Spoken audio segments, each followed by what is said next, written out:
and today I will tell you about the various aspects of digitalization in Estonia. I want to give big thanks to the Global Digital Week for having me speaking about e-governance. So now, could you imagine a communication with your government as simple as using iPhone's application? If you want future money, make simple environments. This is what we in Estonia believe in.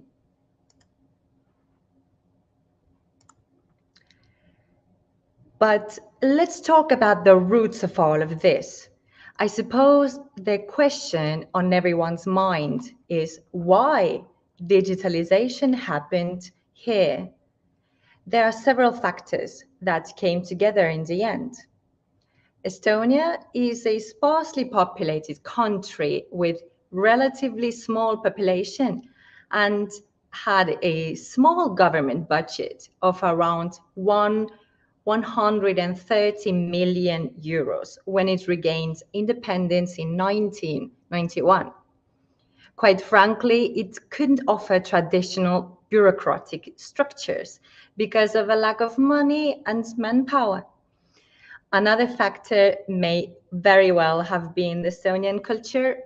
You see, Estonians are not the most talkative people on earth. So for us, digitalization could save not just time and money, but also the need to interact with people at government offices. Estonia has implemented a system called Digital by Default. This means that government authorities were asked to offer their offline services online in a digital format as well. Still, it is important to note that people are not forced to use these things online. It's just that most people choose to use the digital route instead because it usually saves them a lot of time and some money as well.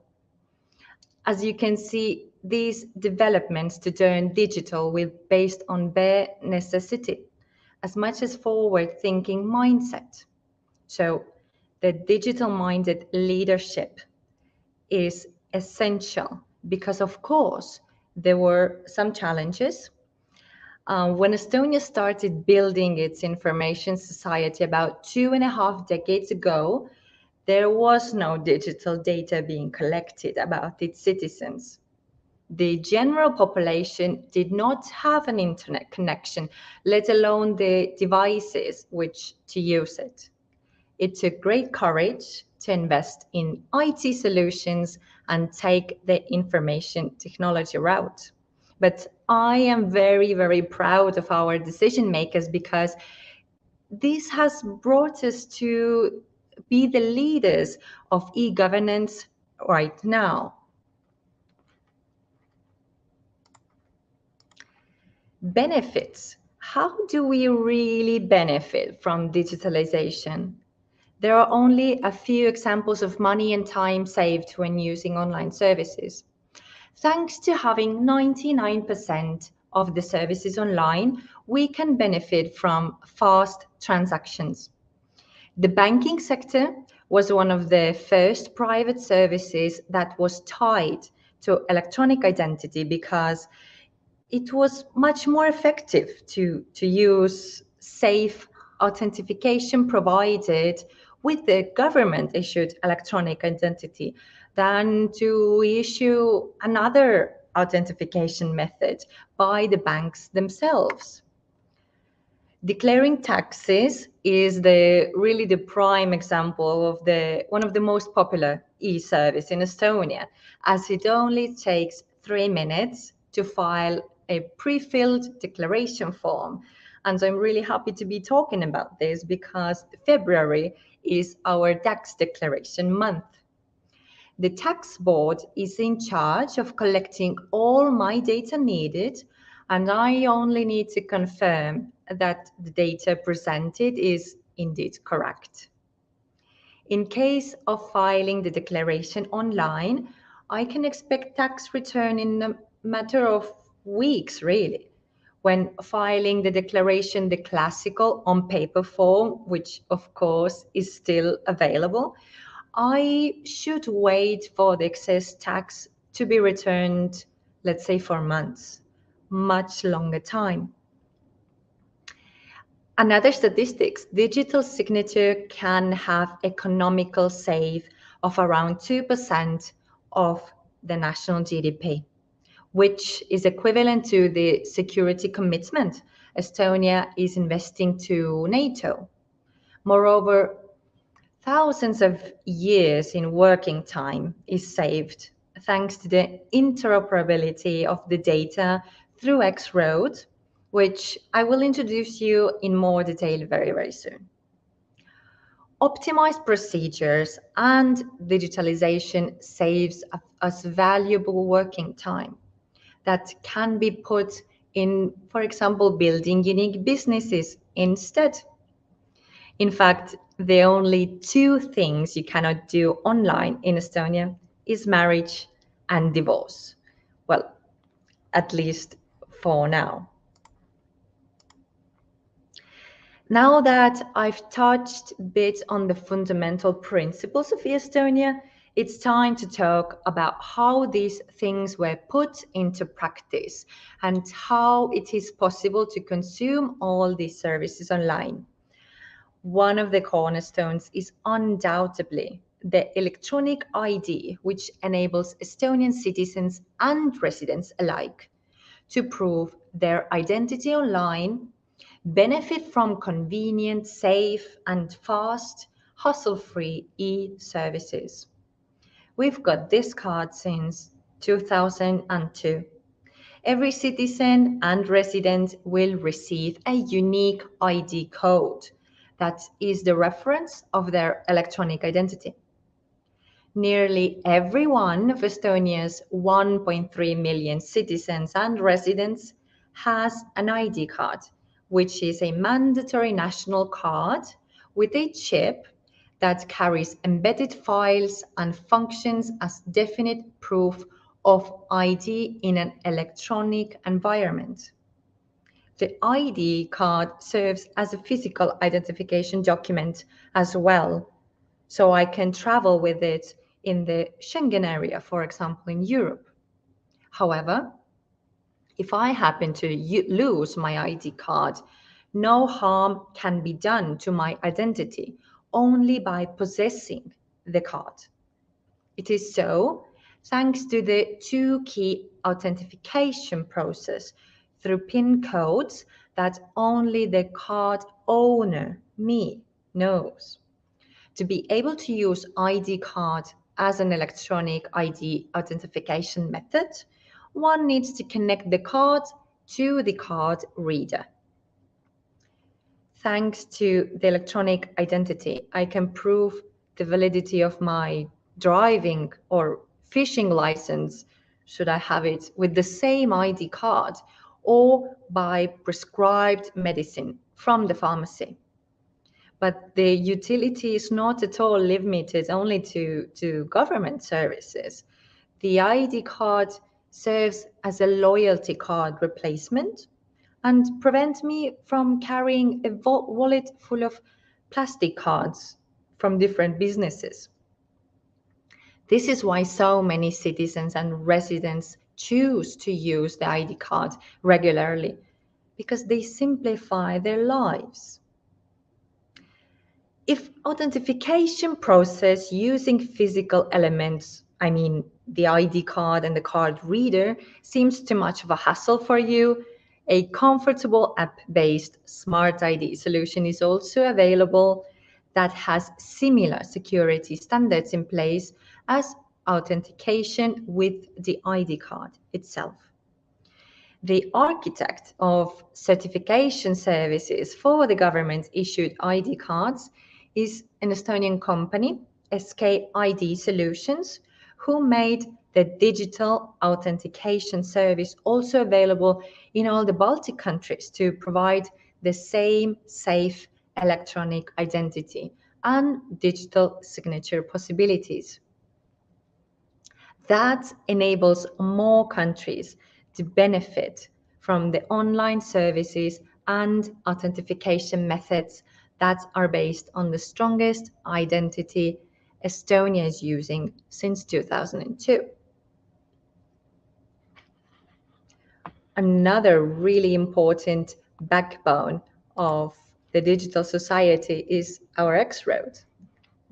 Estonian governmental bodies operate on once only principle, which means that the data collected about the citizen is asked only once by the authorized entity and then exchanged with the citizen's explicit consent with other databases or registries entitled to know the data as well. For example, my home address is stored only in the population register. And if I consume any service that requires my address, the population register needs to provide it. This is how it is possible to declare my taxes in just 3 minutes that I was explaining before, without me stressing over it or without me having to pay accountant fees. Now, when you think about all the data exchange that is happening between the hundreds of different government servers, you might think, how can we ensure the efficiency and the safety of these data exchanges? It is the software backbone built by the top-notch experts in cybernetica that encrypts and transfers our data. It works like an open source highway for data traffic. X-Road interconnects public and private databases which are held in a distributed manner. This decentralized approach means that there is not one big super database, which could be extremely attractive for hackers. All data transfers are endpoint to endpoint encrypted.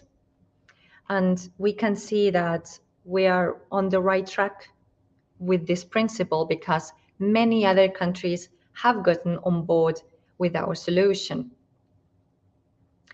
The X-Road ecosystem is incredibly valuable, as mentioned before, saves enormous amount of working hours for civil servants and allows interoperability of all the collected data and connected e-services. So here on the slide, you already see the current Latin America situation.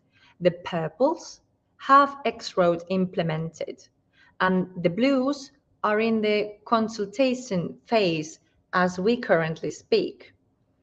This is managed by Nordic Institute for Interoperability Solutions that ensures the development of digital society solutions and cross-border cooperation to provide other countries similar digital government infrastructure that Estonia uses today. The X-Road is our busiest highway since 2001 that is an essential part next to the electronic identity that allows us to use a wide range of interconnected e-services faster, more convenient, and safer. However, we talked about electronic identity before. I have to mention there is one more method of electronic identity existing today that literally everyone listening today can have as well. It's called the e-residency card, and in many ways it is the culmination of many of Estonia's previous efforts. Estonia started this project in 2014 and thus became the first and still the only country in the world to establish global e-residency. So e-residency is perfect for people who want to set up a business on Estonian legal soil, therefore meaning inside the European single market, and also give digital signatures that are legally binding, just like the Estonian citizens and residents can give with their ID cards. With this solution, we solve different problems for people living in different countries. People from non-EU countries are interested in having a EU-based company because they want to make use of the digital signature, and creating and running a company might be really more expensive, bureaucratic, time-consuming in their own country. By now, we have e-residents from more than 160 countries who have created over 13,000 companies in Estonia. Imagine more than 88,000 e-residents, of whom many have never physically set foot in Estonia ever, but have companies here. Being a country with 1.3 million inhabitants has its limits when it comes to economical growth. So Estonia made a strategical decision not to limit the business opportunities only those inside our territorial borders, but widen the entrepreneurial environment to the entire world using digital tools. And here, of course, I think that you have been looking with the corner table about the Latin American countries that have e-residents. Impressive. The amount of businesses they have created, many of whom probably never visited Estonia. But I must mention, bear in mind, please, that the digital identity is not the physical identification. It's not a travel document, no visa or citizenship. And also, it does not display a photo. So the e-residency gives you the digital identity, but not a physical identification possibility. So how do we start? Estonian society wasn't born digital, and we had to start teaching information literacy to students with the Tiger Leap and to the elderly with Look at World programs to help them learn to consume e-services. Estonia aims to implement modern digital technology more efficiently and effectively in learning and teaching as well, to improve the digital skills of the entire nation. Estonia has also adopted a lifelong learning strategy because the modern world needs more tech-savvy users. Thus, both state and the private sector companies offer a variety, and often they are free, IT courses for enthusiasts of any age. This gives the opportunity for people to educate themselves and increase their IT skills while making it easier to make the necessary changes in their career choices and make e-services as a natural part of their lives. They need to learn to use these services. And as a country, we need to help all of our citizens and residents. Advanced technology to resist cyber attacks exists already. I would say the weakest link is the person using the technology, the final link.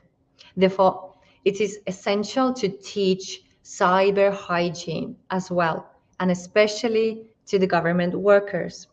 So let me tell you that when I started to work in my current position in the Estonian Briefing Center, I too had to take a cyber hygiene test, not to pass an exam in a way, but to point out my possible weaknesses. So I and the IT department could strengthen them to avoid unnecessary leaks or any risk behavior.